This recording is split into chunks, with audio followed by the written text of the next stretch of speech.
वंदे तद्गुणे लब्धे, वंदे तद्गुणे लब्धे, वंदे तद्गुणे लब्धे।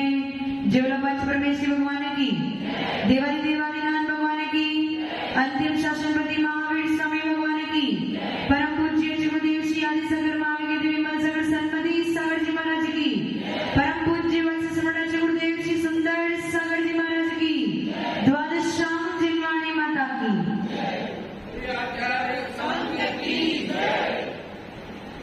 कल हमारा मध्य ज्ञान और शुद्ध ज्ञान का वर्णन पूरा हो चुका था। जो मति ज्ञान पे आवरण डाले वो कौन है? मति ज्ञानावरणी कर्म। और जो शुद्ध ज्ञान पे आवरण डाले वो कौन है? शुद्ध ज्ञानावरणी कर्म। इतना क्लियर है। आगम कल की सारी बातें समझ में आ गई थी, 2 दिन क्लास मिस कर दी थी। तो मति ज्ञान किससे होता है? माइक ले लो।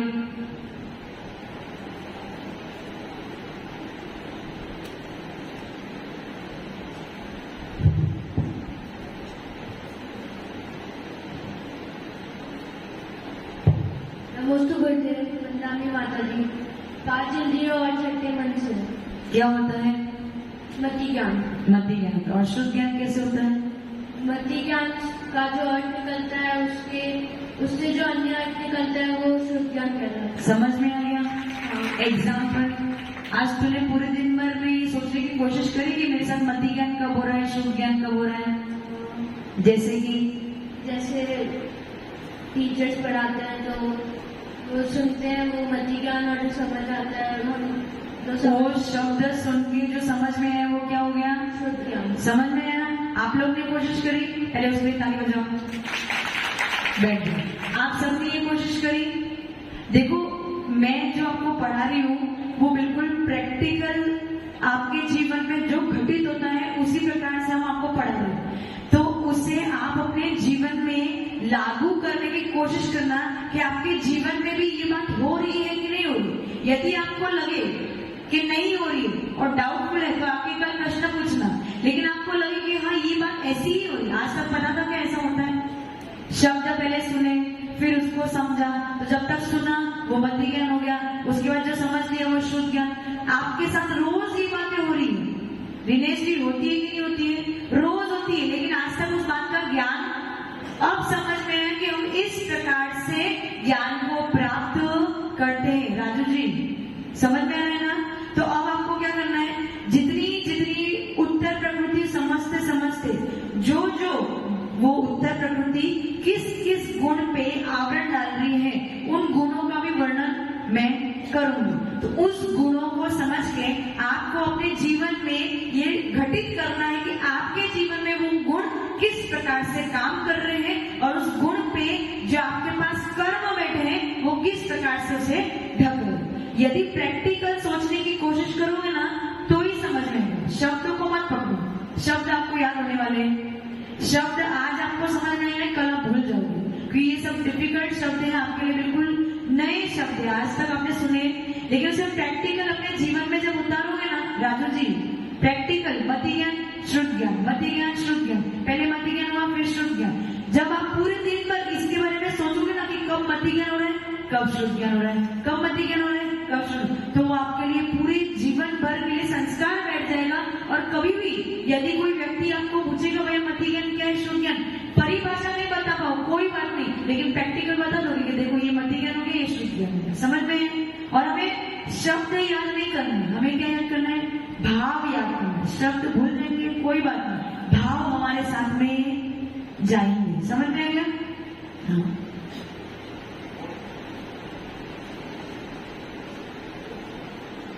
हेलो, नमस्ते गुरुदेव, वंदना माता जी। कल परसों आपने कॉकरोच का एक एग्जाम्पल दिया था जिसमें वो एंटीना के बारे में बात की थी उसके। तो सामान्यतः अपन स्पर्शेंद्रिय को त्वचा से उसका संबंध समझते हैं, लेकिन कॉकरोच जो होता है वो उस एंटीना से को छू करके पता लगा लेता है कि भोजन क्या है, तो उसको भी स्पर्शेंद्रिय में गिना जाएगा। स्पर्शेंद्रिय, कॉकरोच कितनी इंद्रिय है? नहीं, 3 इंद्रिय। कॉकरोच 3 ही 3 इंद्रिय कॉकरोच, तो उसके पास स्पर्श भी है, रसना भी है और घ्राण भी है। अब वो एंटीना किस अपेक्षा से काम करता है ये मुझे नहीं पता, पर 3 इंद्रिय है, इस 3 इंद्रिय के द्वारा उसे ज्ञान होता है।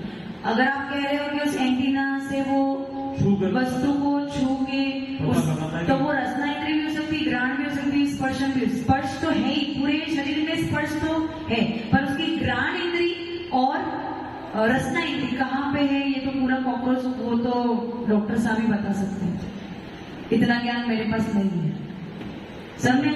हाँ, पर 3 इंद्रिय है। कौन से 3 इंद्रिय? स्पर्शन, रसना और घ्राण। ये 3 इंद्रिय के बल पे उसे ज्ञान की प्राप्ति होती है।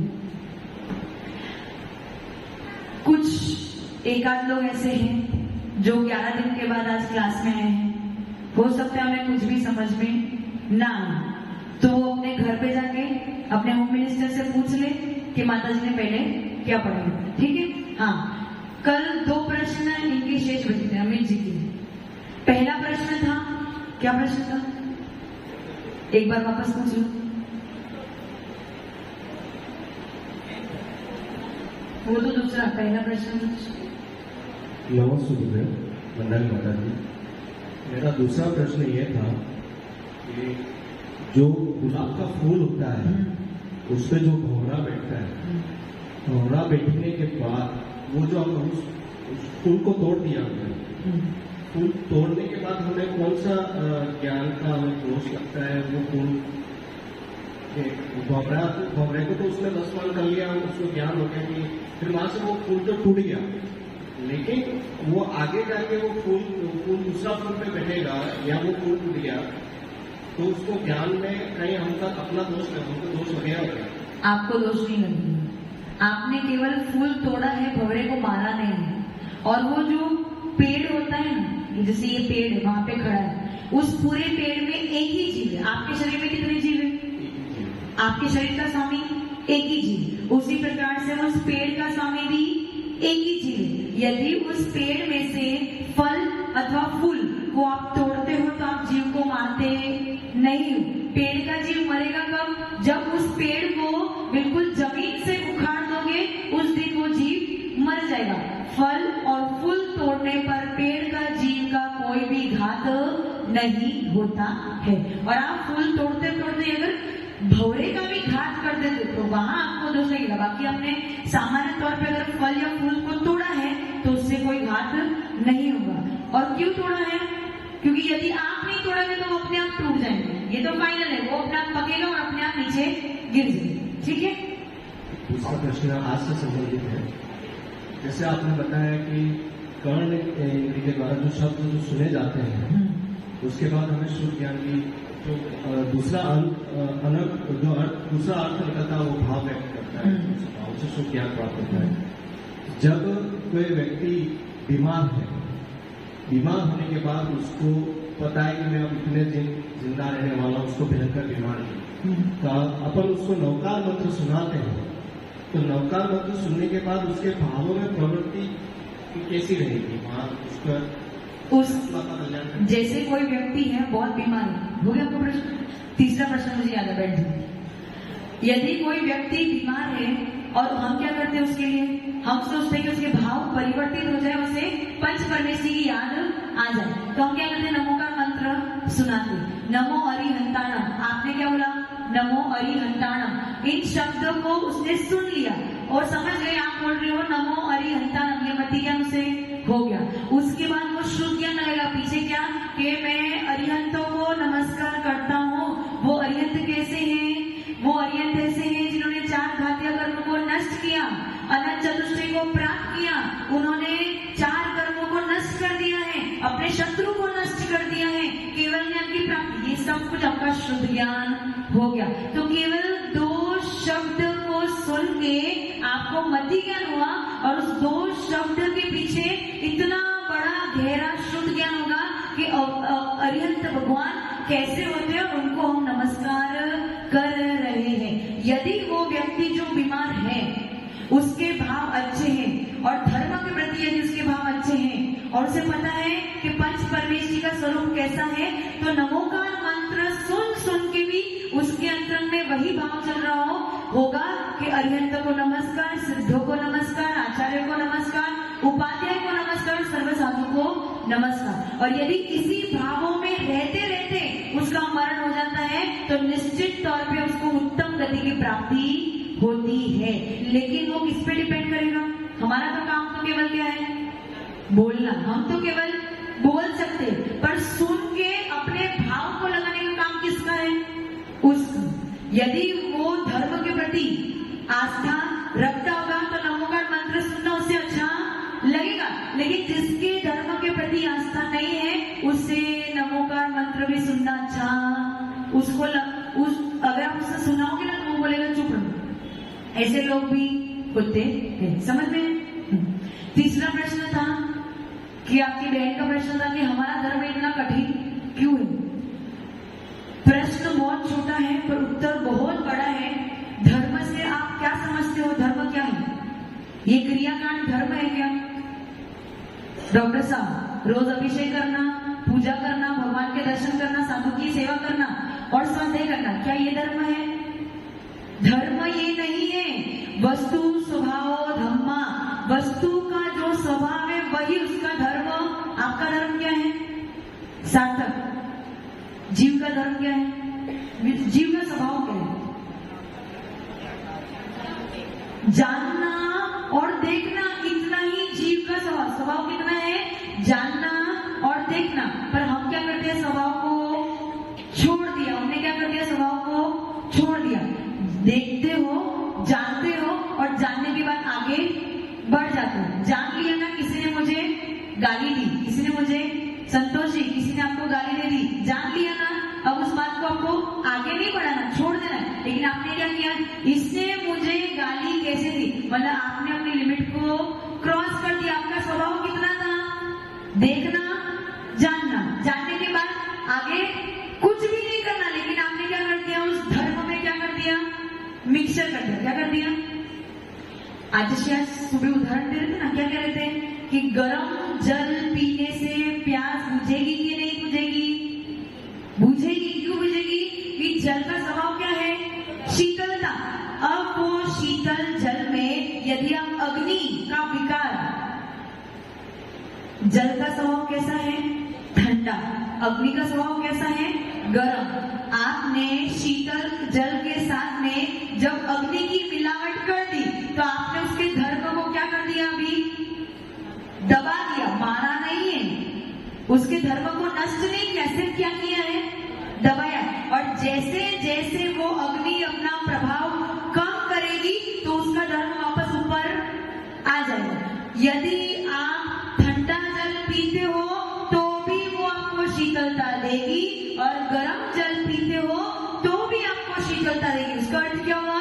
कि जितने भी जीव यहाँ पे बैठे हैं वो हर समय जान रहे हैं, देख रहे हैं, लेकिन उसके साथ में एक अलग मिलावट कर रहे हैं। किसका?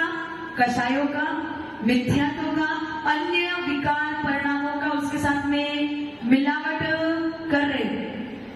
अगर साधना आंटी आपको क्रोध आ जाए, कितने समय के लिए क्रोध आएगा?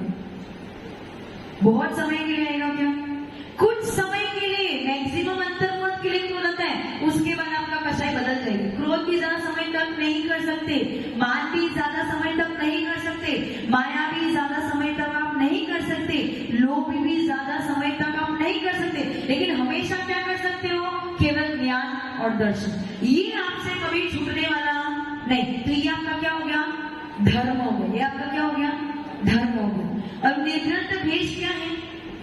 ये आपका स्वभाव है।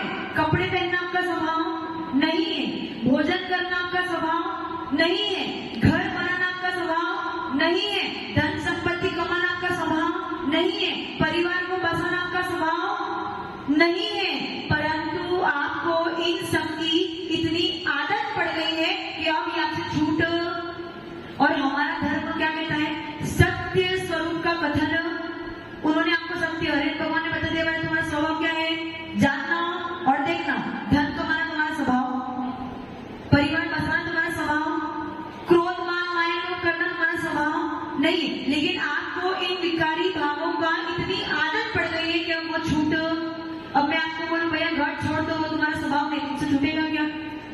पड़ी, लेकिन धर्म गलत बोल रहे हैं क्या? धर्म तो आपको सच्चाई की राह दिखा रहे हैं, लेकिन वो सच्चाई आपको कड़वी लग रही है, इसलिए आपको ये धर्म कठिन लग रहा है। लेकिन सत्य स्वरूप क्या है? ये जैन धर्म निर्विघ्न वेश और मोक्ष मार्ग ही सच्चा स्वरूप है। समझ में आ रहा है मैं क्या कह रही हूँ?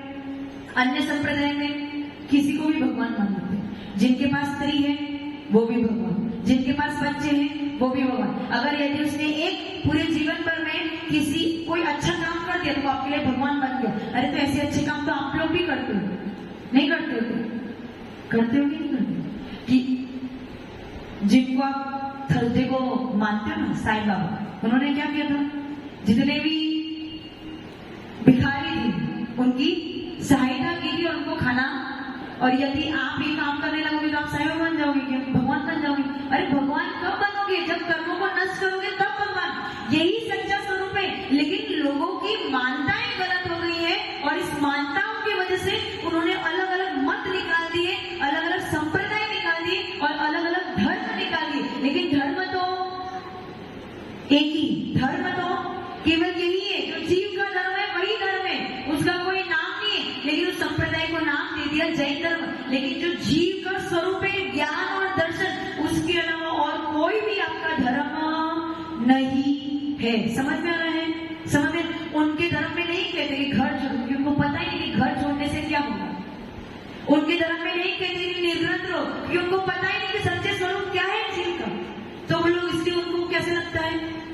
अच्छा लगता है, क्योंकि वहां पे आलू खाने के लिए मना नहीं करते, वहां पे घर छोड़ने के लिए नहीं कहते, वहां पे रात्रि भोजन त्याग करने के लिए नहीं कहते। लेकिन अरिहंत भगवान ने देखा है, जैसे यदि कोई कीड़ा बिष्टा में पड़ा हो, राजू जी अच्छे से सुनो, वकील साहब बात समझ में आ रही है? धर्म क्या है? ये भगवान की पूजा करना आदि धर्म नहीं है, ये तो बाहर की क्रिया है ताकि हमारा अंदर का धर्म प्रकट हो जाए। बाहर की क्रिया करोगे तब तो आपके अंतर में परिणाम उठेंगे। समझ में? स्वाध्याय करोगे तो समझ में आएगा कि मैं कौन हूँ। इसीलिए आपको बाहर की क्रिया भी करनी जरूरी है, लेकिन बाहर की क्रिया करने के पीछे आपका अभिप्राय क्या होना चाहिए? रिनेश जी, आज आपका चौका था, आपने साधुओं को आहार दिया, क्यों दिया? कोई लक्ष्य तो होगा पीछे, ऐसे फालतू में तो कोई काम करते नहीं, कोई ना कोई पीछे कारण होगा। क्या कारण होना चाहिए?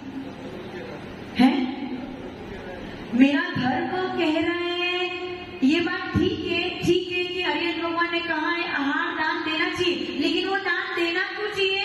कि आज मैं इन साधुओं को यदि मैं आज आहार दान देता हूँ तो कल उठ के मेरे भी भाव बनेंगे कि मैं भी इनकी तरह संयमी, त्यागी, तपस्या कर सकूं। समझ में आ रहा है? ये आपका लक्ष्य होना चाहिए। भगवान के दर्शन क्यों करते हो? भगवान आपने तो अपने अंतिम लक्ष्य को प्राप्त कर लिया, हम आज तक अपने लक्ष्य को प्राप्त नहीं कर चुके, इसलिए आपको देख देख के हमारे अंदर में वो परिणाम उत्पन्न हो जाएंगे कि हम भी आप जैसे बन जाए। इसीलिए बाहर की क्रिया करनी जरूरी है, लेकिन बाहर की क्रिया क्यों करनी जरूरी? क्योंकि हमें अपने अंतरंग के धर्म को उत्पन्न करना है। वकील साहब, बिष्टा का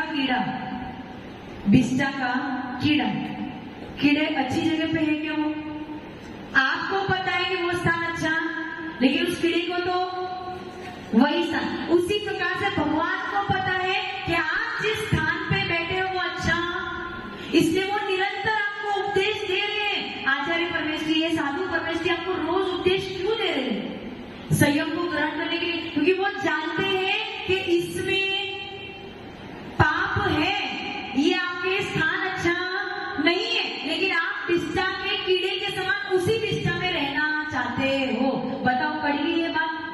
कड़वी लग रही ना, लेकिन यही सत्य है। समझ में? इसीलिए हमारा धर्म, जिनको ये बातें कठिन लगती ना, उनको अपना धर्म कठिन लगेगा। बाकी हमसे पूछ लो, अगर उपवास करने को बोलोगे तो हम वो भी कर लेंगे, केशलोस करने को बोलोगे वो भी खुशी खुशी कर लेंगे, अंतराय आ जाएगी तो उसे भी खुशी खुशी अपना लेंगे। क्योंकि हमारा लक्ष्य क्या है? कर्मों की निद्रा करना और अपने धर्म को, अपने जीव तत्वों को स्वीकार करना और अपने अंतिम लक्ष्य को प्राप्त करना। समझ में आ रहे? हाँ, आज आजकल गर्मी बहुत ज्यादा हो गई है। योगिता जी, अगर किचन में काम करने को बोले तो कितनी पीड़ा होती है, सहन करते हो ना? तो अगर वही पीड़ा हम भी सहन कर रहे गर्मी की, तो आप में और हमें क्या फर्क है? उस पीड़ा को आप घर पे तो सहन कर लोगे, लेकिन जब आपको बोलेंगे यहाँ पे आकर, तो आपको बोलेंगे भैया हम गर्मी नहीं सहन कर सकते, एसी चाहिए। बताओ किचन में कौन सा एसी लगा है? हाँ लगे जी। जिम जाते हो? नहीं जाते। कोई और जाता है जिम यहाँ पे? जिसको अपनी बॉडी बनानी होगी, जिसको अपनी पर्सनैलिटी बनानी होगी, जिम में जाके एक्सरसाइज करके, कितनी मेहनत करके अपनी बॉडी बनाएगा। और वही मेहनत हम लोग करते हैं, चल के जाते हैं, गाड़ी का उपयोग नहीं करते। तो बताओ हम भी तो मेहनत कर रहे हैं, तुम भी मेहनत कर रहे हो, तो तुम्हें मेहनत कौन सी करनी है? अपना शरीर बनाने वाली मेहनत तो करनी है, लेकिन यहाँ पे आने वाली मेहनत, दिनेश जी बात सही है ना? गलत तो नहीं है? सही बोल रहे ना? तो धर्म क्या है? ये गाड़ी, मोबाइल, टीवी, फ्रिज, ये सब तो अभी अभी निकला है। एसी पहले के लोग रहते नहीं थे। तो बस अब आपके लिए क्या हो गया? धर्म से विमुख ले जाने वाले द्रव्य या डिवाइसेस या इंस्ट्रूमेंट्स आपके पास इतने हो गए हैं कि अब आपको धर्म के मार्ग पे आना कठिन लग रहा है। बाकी कठिन कुछ भी नहीं है। समझ में आ गया? प्रश्न क्लियर? अमित जी अब फोन करके पूरा उत्तर। चलो, मति ज्ञान और श्रुत ज्ञान हो चुका था। तीसरा ज्ञान कौन सा है? अवधि ज्ञान। अब अवधि का शब्द क्या होता है? लिमिट, मर्यादा। अवधि का शब्द अर्थ क्या होता है? लिमिट अथवा मर्यादा। जो ज्ञान द्रव्य, क्षेत्र, काल और भाव। जो ज्ञान द्रव्य, क्षेत्र, काल और भाव की मर्यादा लिए हुए रूपी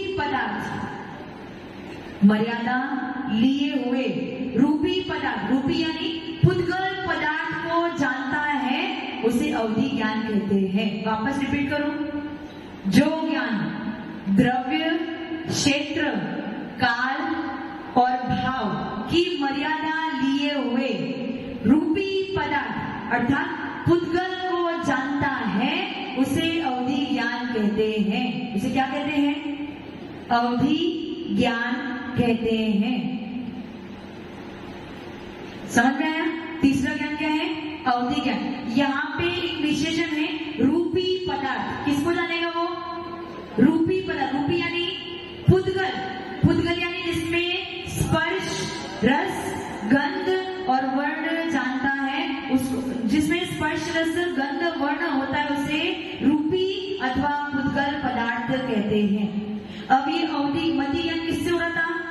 5 इंद्री और 6 मन से। लेकिन अवधि ज्ञान किससे होगा? आपकी आत्मा से होगा। उसमें इंद्रियों का कोई भी काम नहीं है। यदि मैं उषा आंटी को पूछूं, उषा आंटी मैं पिछले भाव में क्या थी, आप बता सकते हो क्या?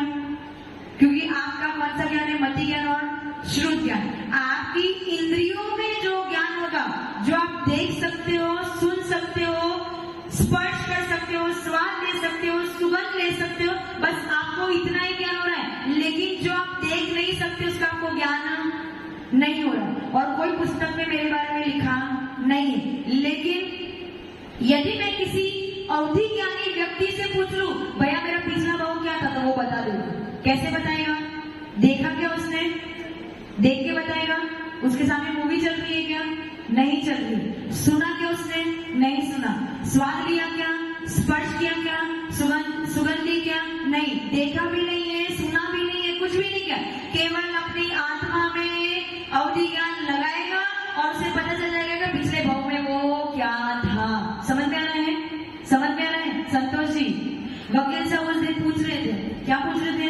कुछ ज्योतिषादी लोग रहते हैं, कुछ लोग ऐसे होते हैं जो चेहरा देख के हमारे साथ क्या घटित हुआ, या आगे क्या घटित होने वाला है, या पिछले भाव में हम क्या थे, या अगले भाव में क्या बनने वाले, वो सब बताते थे।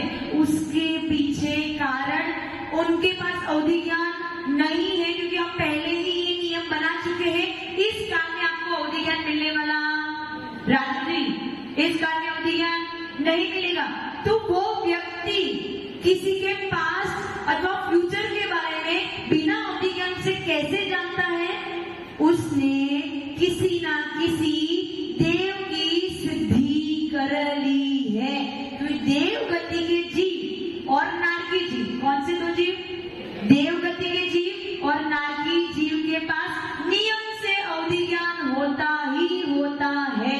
आपके पास अवधि ज्ञान है क्या? नहीं। तीरंजों के पास अभी इस काल में अवधि ज्ञान नहीं है, लेकिन देव और नारकी जो बनेगा उसके पास अवधि ज्ञान होगा ही होगा। समझ में आ रहा है अमित जी? समझ में आ रहा है? रिनेश जी, किसके पास? आपके पास है अवधि ज्ञान? किसके पास है?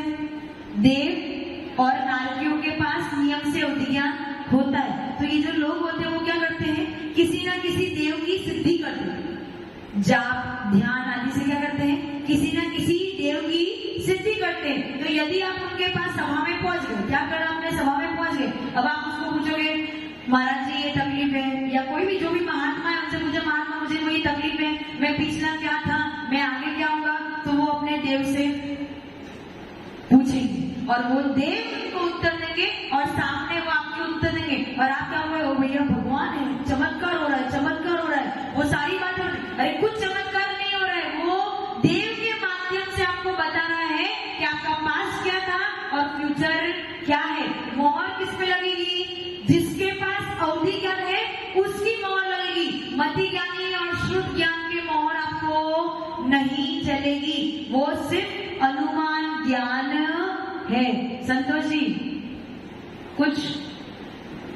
धनपाल जी, अब किसी महात्मा के पास चले जाओ, महात्मा यानी साधु संत, यहाँ वाले साधु संत की बात नहीं कर रही हूँ, अन्य कहीं अन्य चले जाओ और आप उसने कुछ बता दिया कि भैया हमें बहुत तकलीफ है, हम इसका क्या इलाज करें, तो उन्होंने क्या कर दिया? सीधा किससे कांटेक्ट किया?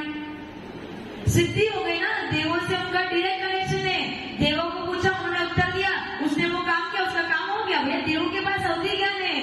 यदि आप भी देवों की सिद्धि करना चाहो तो कर सकते हो, लेकिन हमें कुछ नहीं करना, हमें तो अपने आत्मा को प्राप्त करना है, ये हमारा काम नहीं है। समझ में आ रहा है? समझ में आ रहा है अरुणा जी? इसलिए ऐसे लोगों को अपना भगवान मान बैठना, उनके प्रति आस्था कर लेना, ये आपकी मूर्खता है। क्या है? मूर्खता। अवधि ज्ञान इस काल में नहीं पाया जाता है। समझ में आ रहा है? अवधि ज्ञान किसको जानता है? रूपी पदार्थ, रूपी यानी भूतगल, जिसके पास स्पर्श, रस, गंध, वर्ण होता है। और किसके द्वारा होता है? अपनी आत्मा के द्वारा होता है। और देव और नारकियों के पास होता ही होता है, और मनुष्य और तीरथ के पास हो भी सकता है अथवा नहीं भी हो सकता है। समझ में है? चतुर्थ काल में जो मुनिराज होते थे, अपने मुनिराज जो होते थे, निर्ग्रंथ भेषधारी मुनिराज, यदि वो अवधि ज्ञानी हो, आप उनको जाके कैसा भी प्रश्न पूछ लो, वो आपको उत्तर बता देंगे। कितने भवों तक के उत्तर बताएंगे, 7, 8, कितने भव, पिछले में क्या थे, आगे क्या बनने वाला, सब कुछ आपको बता देंगे। किसके बल पे? उनके अंतरंग में अवधि ज्ञान है, उसके बल पे। समझ में आया? समझ में? आपके पास भी अवधि ज्ञान हो सकता है, लेकिन अभी क्यों नहीं है? क्योंकि काल का प्रभाव है। इस पंचम काल में अवधि ज्ञान नहीं हो सकता है। क्लियर? अब इस अवधि ज्ञान के 3 भेद होते हैं। देशावधि, लिखो मत, इतना इंपॉर्टेंट नहीं है, सिर्फ मैं आपको थोड़ा सा बताना चाहती हूँ, इसलिए बता रही हूँ। कर्म सिद्धांत में ये इंपॉर्टेंट नहीं है। देशावधि, परमावधि और सर्वावधि। देशावधि ज्ञान जो है वो चारों ही गति के जीवों को हो सकता है, तीरथ को भी, मनुष्य को भी, देवों को भी और नारकी। लेकिन परमावधि और सर्वावधि उत्कृष्ट अवधि ज्ञान है, जो केवल मुनिराजों को ही हो सकता है। सामान्य मनुष्यों को भी, माता जीवों को भी, शुल्लक शुल्लिका को भी नहीं हो सकता। किसको हो सकता है? केवल मुनिराजों को ही हो सकता है। अब बताओ, ऐसे हमारे मुनिराज जिनको ये परमावधि और सर्वावधि ज्ञान हो सकता है, किसके बल पे?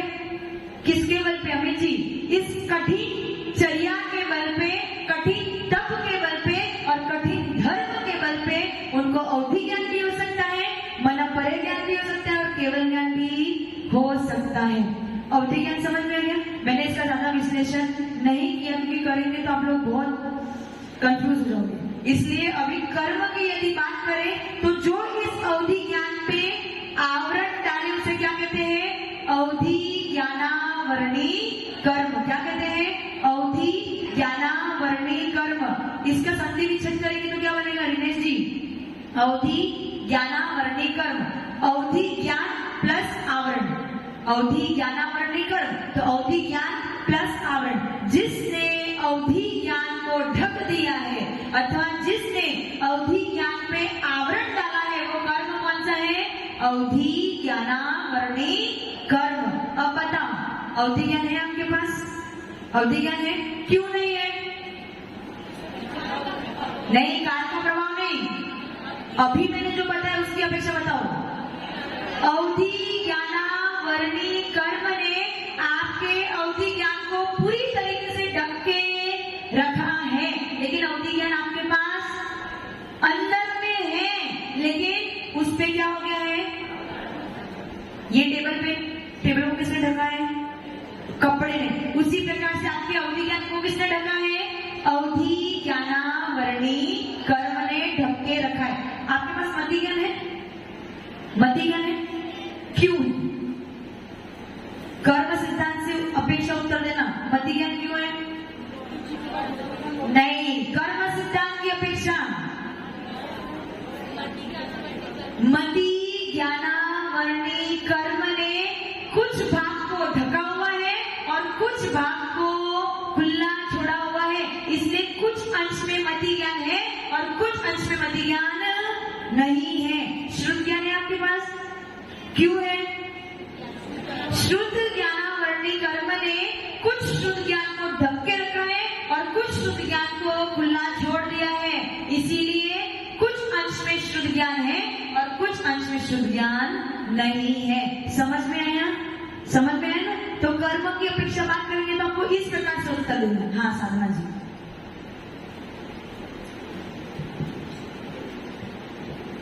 नमस्ते गुरुदेव, मंदानी माता जी। अवधि ज्ञान के बारे में बताएं माता जी। तो देवों को अवधि ज्ञान होता है, तो जैसे मंदिरों में क्षेत्रपाल, पद्मावती ये देव में आते हैं। आप जैसे बताते हैं कि भगवान के सामने कुछ नहीं मांगना चाहिए। ज्यादातर हम सब लोग 80% तो यही रहता है कि भगवान के आगे जाकर के मतलब अपने दिल की बात सब बोल देते हैं। और क्षेत्रपाल के आगे भी हम लोग ये रहता है कि क्षेत्रपाल, तो मेरा प्रश्न ये है कि क्या उनको ये पता चल जाता है, हम लोग अगर उनके आगे विनती करते हैं कि ऐसा कुछ है। और मैंने जहाँ तक जाना साधुओं को भी अवधि ज्ञान होता है। तो आचार्य विमल सागर जी महाराज जी को मतलब मैंने जाना है उसमें कि वो बैठे बैठे ही मतलब कहीं जगह पर नहीं गए हो तो भी वो सारा उसका नक्शा बता रहे थे। तो उनको खुद को रहता है या देवों के माध्यम से पता चलता है, क्या हो गया? ठीक है बेटा। क्षेत्रपाल की मूर्ति, पद्मावती की मूर्ति, ये सब हमारे भगवान के यक्ष यक्षिणी देवी देवता है जो हमारे धर्म की रक्षा करते हैं। वो देवगति के जीव इसलिए उनके पास अवधि ज्ञान तो है, लेकिन वो रागी और द्वेषी है। क्या है? रागी द्वेषी। उनका सम्मान करोगे,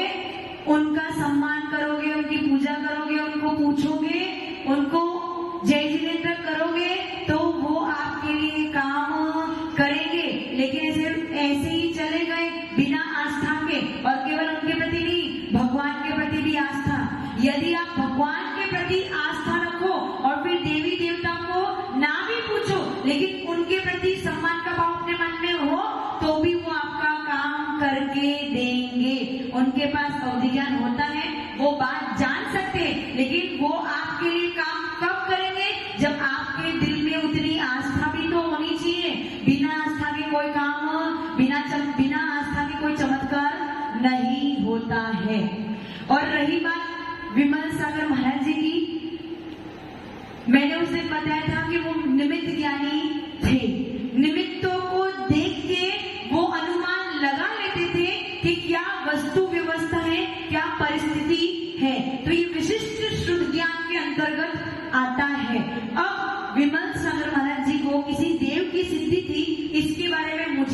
नहीं पता कि मैंने विमल सामा जी के दर्शन नहीं किए, इसके बारे में आचार्य परमेश्वर आपको बता सकते हैं। लेकिन ये बात पक्का है, जो उनका निमित्त ज्ञान था, निमित्त ज्ञान मतलब मैंने बताया था ना, शायद साधना के उस दिन नहीं थी, तारे टूट जाना, किसी बच्चे को रोता हुआ सुन लेना, कुछ भी ऐसा कोई भी कार्य आपके आसपास में होता है, उसके माध्यम से व्यक्ति जान सकता है कि अब आगे क्या होने वाला है। तो ये श्रुत ज्ञान के अंतर्गत आता है, अवधि ज्ञान के अंतर्गत नहीं आता। और ये सारा अनुमान ज्ञान है, अवधि ज्ञान मोहर वाला ज्ञान नहीं, केवल अनुमान हो भी सकता है और नहीं भी हो सकता है। ठीक है, क्लियर? और किसी को कोई प्रश्न तो नहीं? हाँ जल्दी। हाँ नमस्कार नहीं माता जी, तो अलग क्वेश्चन माता जी, हाँ पूछ। जैसे एक तो ये कि नवनारायण गतिनारायण रुद्र ये सब नारकी है, सब नब्बों में है, अन्य नारकी और हिंदू को अंदर तो रहा नहीं, फिर इनको शलाका पुरुष या फिर महापुरुष को गिना जाता है। और दूसरा क्वेश्चन ये है कि नारकियों के शरीर की संरचना कैसे होती है, नब्बों में जो सैमल जाति के वृक्ष और गंगा नदी जो बहती है व्यतिरिक्त होती है, वो भी एक अलग है, वो नदी परमानेंट वहां पर रहती है। आपका जो प्रश्न है वो बड़ा है, उसका उत्तर भी बड़ा है, समय की कमी है, वहां से सिग्नल आ गया है, इसका उत्तर मैं आपको कल दूंगी। और जो शेष प्रश्न बचे हैं उनको आप कल पूछ लेना, सबसे पहले आपको प्रश्न पूछने का मौका दिया जाएगा, उसके बाद अपन आगे का टॉपिक पढ़ेंगे। ठीक है, सब लोग एक साथ सरस्वती माता के चरणों में वंदन करेंगे, नमन करेंगे, ताकि हमारी अरिहंत सिद्ध आचार्य उपाचार्य सर्व साधु इन 5 परमेश्वरी के प्रति इतनी आस्था बढ़ जाए, इतनी आस्था बढ़ जाए कि हमारा जीवन स्वयं चमत्कार बन के रह जाए। ओम प्रेम वाग्वादिनी द्वादशांगिनी हंसिकामिनी वीणवादिनी शुद्धात्मिका सार्वदायी सरस्वतीभ्यो सरस्वतीभ्यो सरस्वतीभ्यो। जय बोलो द्वादशांगिनी गौरी माता की, आचार्य गुरुदेव सुंदर सागर जी महाराज की। पंचप्रमेशी भगवान की, एक आदिनाथ भगवान की, आचार्य श्री कुंद भगवंत की, आचार्य श्री विमल सागर जी महाराज की, आचार्य गुरुदेव सरस्वती सागर जी महाराज की, 3 करोड़ बने रथों की, द्वादशांगिनी माता की। बोले दिव्य तपस्वी आचार्यों की राम 108 से सुंदर सागर जी गुरुदेव की, गुरुदेव की, गुरुदेव की। कर्म सिद्धांत की चर्चा चल रही है और कर्म सिद्धांत की चर्चा चलते चलते आपको इतना ज्ञान हो गया है कि कर्म कितने होते हैं। कर्म 1 प्रकार का भी होता है, 2 प्रकार का भी होता है, 3 प्रकार का भी होता है, 4 प्रकार का भी होता है, 8 प्रकार का भी होता है, 148 प्रकार का भी होता है, 168 प्रकार का भी होता है और असंख्यात लोक प्रमाण भी कर्म होता है। इनके मेल बताए थे कर्म 2 प्रकार का, घात्या कर्म और अघात्या। ज्ञानावंडी, दर्शनावंडी, मोहिनी यंत्राएं घातियां थे, नाम गोत्र वेदी आयु अघात्या थे। जो जीव के देवत गुणों का घात करे उन्हें घात्या कर्म कहते हैं। जो जीव को अयंत अवस्था प्राप्त करने न दे उसे घात्या कर्म कहते हैं। जो जीव को छत्रमस अवस्था पार करने न देते हैं उन्हें घात्या कर्म कहते हैं। अथवा जो जीव के अनुजीवी गुणों का घात करे, जो जीव के अनंत चतुष्टय का घात करे उन्हें घात्या कर्म कहते हैं। अघात्या कर्म जो जीव के देवत बने का घात न करते हुए सिद्ध अवस्था की प्राप्ति होने न देते हैं उन्हें अघात्या कर्म कहते हैं। अर्थात जिन गुणों के सद्भाव में जीव का अस्तित्व कायम रहता है, जिन गुणों के बिना भी हम अपनी आत्मा की शुद्ध अवस्था को प्राप्त कर सकते हैं, उन कर्मों को जो घात करता उसे घात्या कर्म कहते हैं। ज्ञानावंडी के 5 वेद थे, दर्शनावंडी के 9 वेद थे, वेदनी के 2 थे, मोहिनी के 28 वेद थे, आयु के 4 वेद थे, नाम के 93 वेद थे, गोत्र के 2 थे, इसके बाद में चला था ज्ञान की चर्चा चल रही थी कि ज्ञाना वर्णी कर्मति ज्ञाना वर्णी कर्म क्या करता है? जीव के ज्ञान गुण पे आवरण डालता है। अर्थात जब तक ज्ञाना वर्णी कर्म का आवरण पड़ा हुआ है तब तक आपको केवल ज्ञान की प्राप्ति नहीं हो सकती है। जब तक आपके ज्ञान के ऊपर आवरण पड़ा हुआ है तब तक आपको पूर्णमति ज्ञान शुद्ध ज्ञान नहीं हो सकता है। और यही कारण है कि इस पंचम काल में हर जीव के ऊपर आवरण पड़ा हुआ है। यदि हम उस आवरण को हटाना चाहते हैं, केवल ज्ञान की प्राप्ति करना चाहते हैं, सब लोग की करनी है। किसके हाथ में केवल ज्ञान प्राप्त करना? केवल ज्ञान प्राप्त करना किसके हाथ में? आपके हाथ में, मेरे हाथ में, या भगवान के हाथ में? कर्मों के हाथ में जीव के गुण नहीं हो सकते। अच्छा, आपके भाव अच्छे या बुरे कब बनेंगे? कर्मों के आधार से। कर्मों के आधार से। हाँ डॉक्टर जी बोलिए। यदि मेरे परिणाम कर्मों के आधार से बनेंगे तो समझ लेना जीव तत्व का कोई मूल्य नहीं रहता है।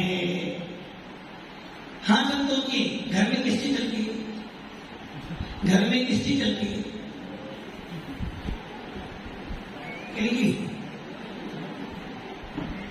उनकी दुकान पर और आत्मा पर कर्मों की। मेरी आत्मा पर ना दुकान की चलती है ना होम मास्टर की। मेरी आत्मा पर मेरी ही चलती है। मैं जैसे भाव बनाऊंगा वैसे कर्म आएंगे। मैं जैसा पुरुषार्थ करूंगा, मैं जैसी क्रिया करूंगा वैसे कर्म मेरे पास में।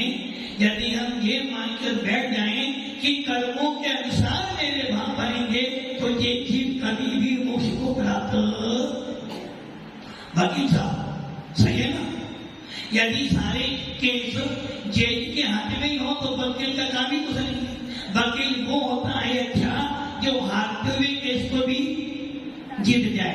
वैसे ही जीव तक उसे कहती है जो सारी मुसीबत आने के बाद भी, सारी परिकुलता होने के बाद भी अपने आप को मोक्ष में ले जाए। ज्ञाना वर्णी कर्म क्या करता है?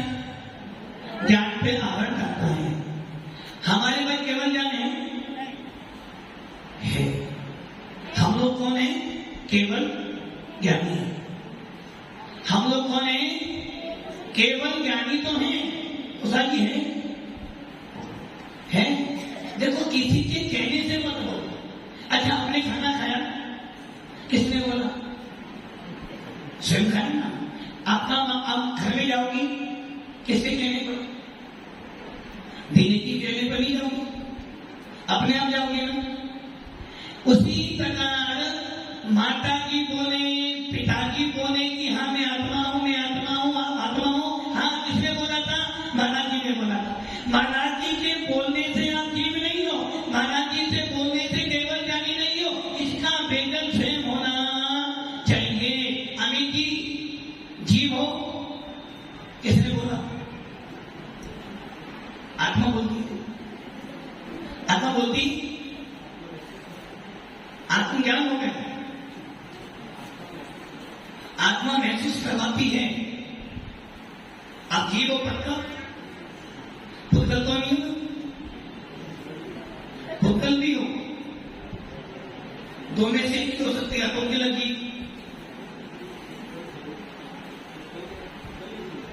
भूतल ही जीव है। ये तो बिल्कुल गलत हो जाएगा।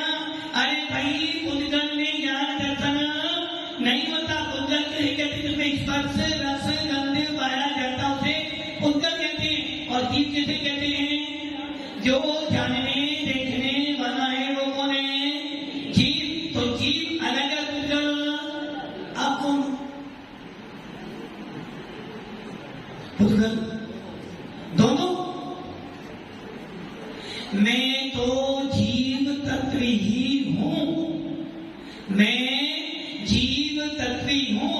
बस इतना अंतर है, जब जब कर्मों से बनता हूं ये पुद्गल साथ में लग जाता है कि तो मैं कौन हूं? आत्मा ही हूं मैं, पुद्गल भी हूं, आत्मा ही हूं किंतु पुद्गल के माध्यम से यहां दिखता हूं। ज्ञानावरणी का काम क्या है? ज्ञान पे आवरण डालना। और चर्चा कर रही थी आपकी ज्ञानावरणी के 5 रूप, मति ज्ञानावरणी, सुप्ति ज्ञानावरणी, अवधि ज्ञानावरणी, मना पर्यायी ज्ञानावरणी और केवल ज्ञानावरणी। क्या इसकी और कोई अवस्था बन सकती है? जैसे दर्शनावरणी न है तो ज्ञानावरणी न हो सकता है क्या? क्यों? ऐसा क्यों? क्योंकि ज्ञान की मात्र 5 ही पर्याय हो सकती हैं। ज्ञान की 5 ही पर्याय हो सकती हो, जितनी भी पर्याय कोई बताएगा वो सबकी सब इन 5 में गर्भित हो जाएगी। मति ज्ञान, मैं 2 दिन पीछे ले जा रहा हूं क्योंकि कल क्लास चली नहीं थी, परसों हमने बोला नहीं था।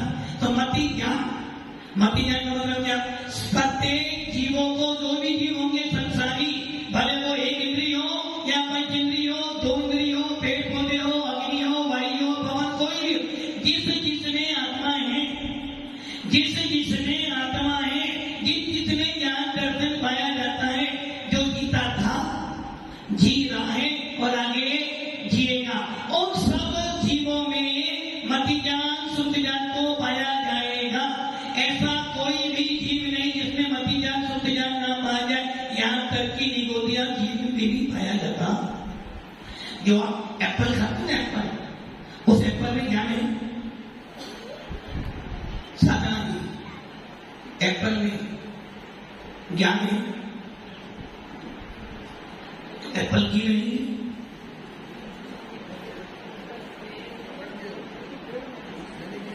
एप्पल की नहीं है। सोचो, आप जंगल में गए और एक पेड़ पे बहुत सारे आम लग रहे थे, मतलब उसमें ज्ञान दर्शन है? होता नहीं। नकल करना पाते हैं उसके घर में।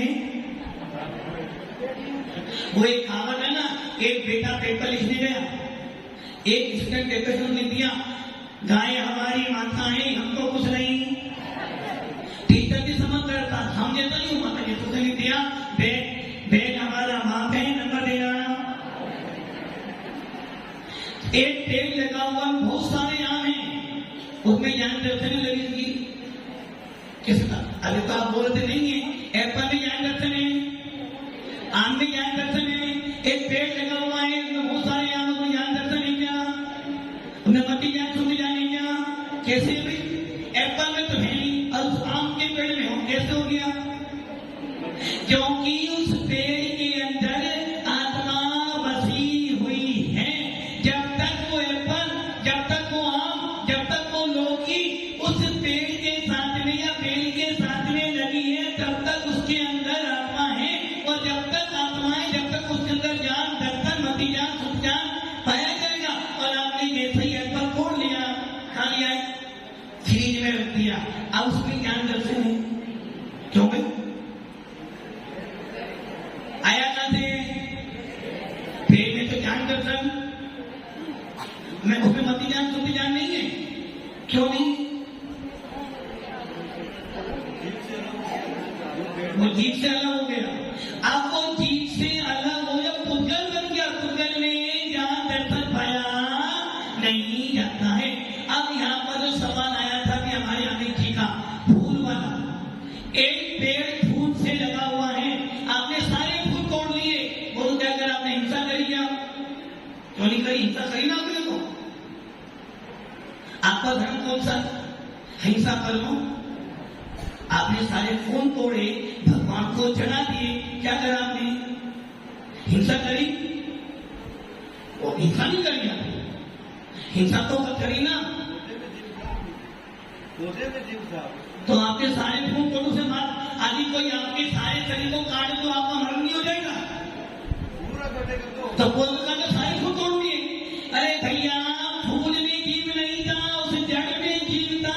सारे फूल तोड़ देने के बाद भी कोई जीव हिंसा, लेना जी कोई जी नहीं सहा। अच्छा ये बताओ, आपके सर पे बाल हैं, इनमें जीव है? बाल में जीव होते हैं? बाल में जीव होते हैं क्या? बाल में जीव है क्या? जीव कहाँ है? आत्मा तो शरीर में, बालों में कहां से आ गई? ये बाल कौन है? कितनी इंद्रिय बाल? उषा की कौन सी इंद्रिय बाल? बाल कौन सी इंद्रिय है? कैसे इंद्रिय होती है बाल की? बाल जब तक शरीर पे लगा हुआ है तब तक तो डॉक्टर साहब, बाल जब तक शरीर में तब तक जीव है। अच्छा मुद्दे के सर पे बाल होते हैं, फिर जब तक शरीर में आत्मा है तब तक के बाल पंच इंद्रिय है। और जैसे आपने बाल निकाल कर फेंक दिए तो वो फूलकर वैसे ही बाल निकाल देने से क्या हम मरे क्या? वैसे ही पेट के सारे फूल निकाल दिए फिर भी पौधे में तुम्हारे फूल अभी कोई जीव इंसान। इसलिए ये ध्यान रखना, एप्पल आम में आत्मा नहीं है, उस पेड़ में आत्मा थी। तो मति ज्ञान की परिभाषा क्या थी? जो ज्ञान पांच इंद्रिय छठे मन के द्वारा मूर्त अमूर्त अर्थात पांच इंद्रिय छठे मन के द्वारा जो वस्तु का ज्ञान प्राप्त होता है, जो वस्तु का अवलोकन होता है, उसे मति ज्ञान कहते हैं। किनसे होता? पांच इंद्रिय और छठे मन से होता है। अब एक इंद्रिय के बाद एक इंद्रिय है तो उस एक इंद्रिय से मति ज्ञान होगा, दो इंद्रिय के बाद दो इंद्रिय तो उनसे होगा, तीन के बाद तीन है, चार के बाद चार और पांच के बाद पांच। तो जो ज्ञान पांच इंद्रिय छठे मन से होता है उसे मति ज्ञान कहते हैं। और ये मति ज्ञान 336 प्रकार का। कितने प्रकार का? वो नहीं सुनना, आगे वो सुनोगे तो ये सब भूल जाओगे। वो तत्व सुनते सुन रहा 336 प्रकार का मति ज्ञान होता है। और जब तक इस मति ज्ञान के हो जाने के बाद इस मति ज्ञान के ऊपर जो अपना आवरण डालता है उसे कहते हैं मति ज्ञाना वर्णीकरण। अब आता है श्रुत ज्ञान। सु मैंने सुनना, ता मैंने तल्लीनता, तल्लीनता पूर्वक उपयोग पूर्वक जो सुना जाता है उसे श्रुत ज्ञान की एक परिभाषा। दूसरी परिभाषा क्या थी? मति ज्ञान के द्वारा जाने गए पदार्थ के ज्ञान से, या मति ज्ञान के द्वारा जो पदार्थ को जाना था उसके बारे में कुछ विशेष जानना, उसे श्रुत ज्ञान कहते हैं। अथवा मति ज्ञान के द्वारा जो हमने पदार्थ का ज्ञान प्राप्त किया था उससे अन्य ज्ञान को प्राप्त कर लेना, इसे श्रुत ज्ञान कहते हैं। उसके दो भेद थे, आर्थिलिंग और शब्द लिंग। आर्थिलिंग माने शब्द लिंग की परिभाषा थी कान से, कौन से? कान से सुनना। कहते ना कान से सुन, कान से सुन, इसका मतलब क्या हुआ? ध्यान से पढ़, ध्यान से, तो इसका मतलब उपयोग से सुन। तो जो शब्द सुनकर ज्ञान हुआ था, कम इंद्रिय से जो ज्ञान हुआ वो हो गया आपका शब्द लिंग श्रुत ज्ञान। और बाकी जो चार इंद्रियों से जो ज्ञान हुआ वो हो गया आपका अर्थ लिंग श्रुत ज्ञान। इसलिए मति ज्ञान शुद्ध ज्ञान सभी जीवों को पाया जाता है। और जो शुद्ध ज्ञान जो होता है मति ज्ञान पूर्वकी होता है। इसलिए मति ज्ञान के द्वारा जाने गए पदार्थ के बारे में विशेष जानने की जो इच्छा होती है उसे शुद्ध ज्ञान कहते हैं। इस पे जो आवरण डाले वो क्या हो गया? शुद्ध ज्ञानावरणीकरण। अब आचार्य विमल सागर जी हो या बागेश्वर धाम वाले हो, आचार्य विमल सागर की के बाद में अवधि ज्ञान नहीं था, क्योंकि पंचम काल में अवधि ज्ञान साधु संतों को कब होता है? जब कोई ना कोई कल्कि होगा। इसलिए आज वर्तमान काल में किसी को भी अवधि ज्ञान नहीं है। अवधि ज्ञानावरणीकरण के 6 उत्सव होने पर अवधि ज्ञान होता है। आचार्य विमल सागर द्वारा निमित्त ज्ञान थे, जैसे भद्र और साधु। उस अनियमित ज्ञान का मतलब है श्रुत ज्ञान, विशेष श्रुत ज्ञान। तो वो अनुमान ज्ञान है जो आचार्य विमल सागर महाराज को था। और जो ज्योतिषाचार्य या कोई भविष्य कार्य बताता है वो सब आपके अनुमान ज्ञान है। और अनुमान ज्ञान को कहते हैं श्रुत ज्ञान। आत्मा किसी को कोई देर सिद्ध हो जाता है तो वो अपनी अवधि ज्ञान से थोड़ी बहुत बातें आपको बता देता है। श्रुत ज्ञान और मति ज्ञान। श्रुत ज्ञान किनको जानता है? 6 द्रव्यों को जानता है। मति ज्ञान भी 6 द्रव्यों को जानता है। अब आता है अवधि ज्ञान। अवधि ज्ञान की व्यवस्था क्या थी? अवधि ज्ञान 5 इंद्रिय छठे मन से नहीं होता। अब इंद्रिय ज्ञान चला गया। अब कौन सा जाना? अनिंद्रिय ज्ञान, अर्थात जो आत्मा के बल पर होता है, जब विशुद्धि के बल पर होता है, जिसको प्राप्त करने के लिए कोई इंद्रिय नहीं चाहिए, अर्थात 5 इंद्रिय छठे मन से रहित होकर, इसी को कहते हैं श्रुति ज्ञान। आपने सुना, मैंने क्या बोला? नैना जी, मैंने क्या बोला? आपने मना किया तो बस शब्द सुने किंतु श्रुति ज्ञान आपका गलत हो गया।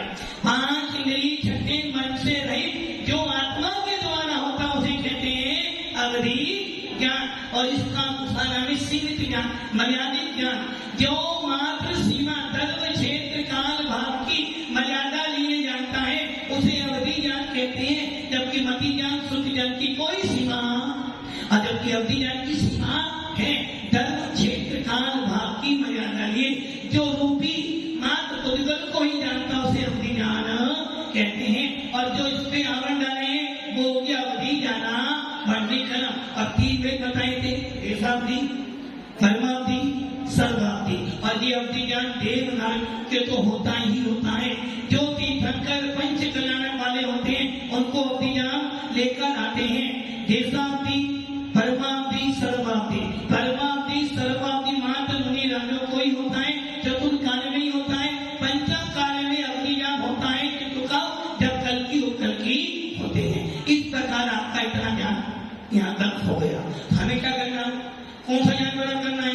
अवधि ज्ञान या मति ज्ञान, श्रुति ज्ञान?